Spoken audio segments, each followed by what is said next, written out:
Gardeners often spend months trying to coax earthworms into their raised beds with compost, manures, or endless mulching. But there is one simple material that, when sprinkled just once, can turn a quiet bed into a hotspot of worm activity almost overnight.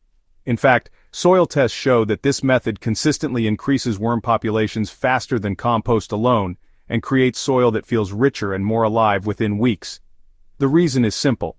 Worms are not just attracted to food, they are drawn to specific minerals and microbial activity that this material triggers. If you have been frustrated with slow results from compost or cover crops, this single sprinkle can shift your soil from lifeless to thriving much faster than expected. Why worms don't always respond to compost alone. Compost is valuable for fertility, but it does not always act as a strong worm attractant. Depending on how it is made, compost can be too fresh, too hot, or too dry for worms to thrive. Even when it is perfectly balanced, it lacks one key element: minerals that both neutralize soil acidity and feed the microscopic organisms worms depend on. Without those minerals, worms may visit a bed, but they won't stay in large numbers. That's why many gardeners see only modest worm populations even after spreading compost year after year. Something more is needed to tip the balance.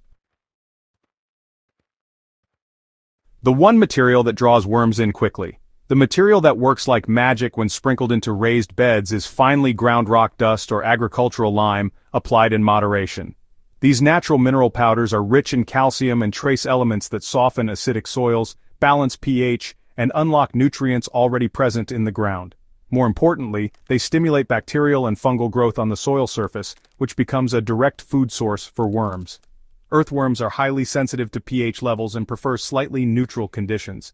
When you add a light dusting of lime or rock dust, you create an environment where worms can feed safely and reproduce rapidly.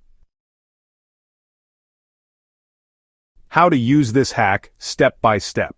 Begin with a raised bed that has some organic material, whether compost, mulch, or even crop residues. Lightly sprinkle a thin layer of agricultural lime, dolomite lime, or basalt rock dust over the surface, just enough to dust it, not so much that it cakes. A good measure is roughly 1 to 2 cups for every square meter of soil.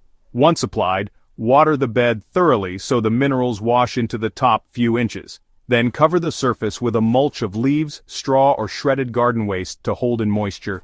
Within days, worms will begin moving in, drawn by the shift in pH, and the explosion of microbes feeding on the decaying cover.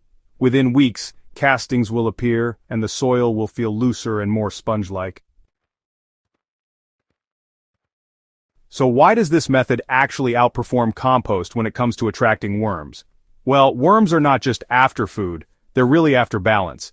Compost alone provides food, but without stable mineral conditions, worms just can't function at their best.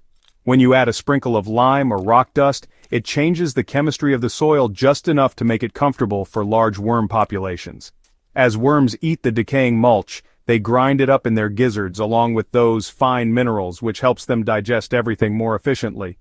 This leads to faster breakdown of organic matter, quicker production of castings, and, honestly, a much stronger soil structure overall. The end result is soil that holds water better, drains more evenly, and keeps nutrients around longer than compost alone could ever achieve. Let's talk about how you can actually use this knowledge in your own garden. If you're maintaining raised beds, the key is to use this hack sparingly and strategically. You really only want to do it once or twice a season, because too much lime can make your soil overly alkaline.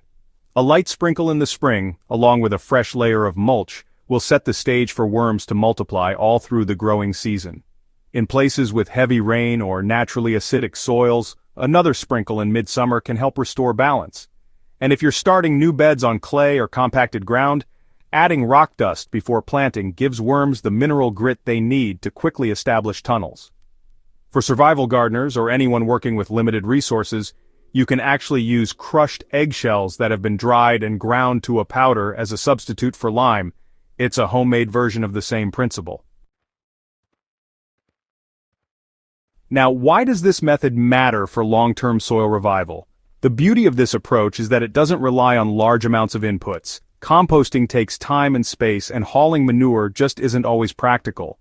But with a single sprinkle of lime or rock dust paired with some organic cover, You can transform your soil into a worm magnet with very little effort. Once worms take hold, they pretty much maintain the cycle themselves by feeding, reproducing, and leaving behind their castings. This creates a self-sustaining fertility loop where all you really have to do is refresh the mulch and keep the soil moist. Historically, farmers knew this trick well. Scattering lime or wood ash on fields was a way to keep soils fertile long before there were chemical fertilizers. Today, gardeners can use that same wisdom in raised beds for fast, natural results. Attracting worms isn't about dumping mountains of compost. It's about creating the kind of conditions where they actually want to live. With just one light sprinkle of lime, rock dust, or finely ground eggshells, you can unlock the hidden potential of your soil and invite worms to flood in, almost like magic. Once they're there, they do all the heavy lifting, breaking down mulch, enriching the soil, and building that underground network that makes gardens thrive. So, if this guide gave you some new insight into soil health and natural worm attraction, go ahead and subscribe to In the Beginning, and share this video so others can learn how to build fertile gardens with these simple, timeless methods.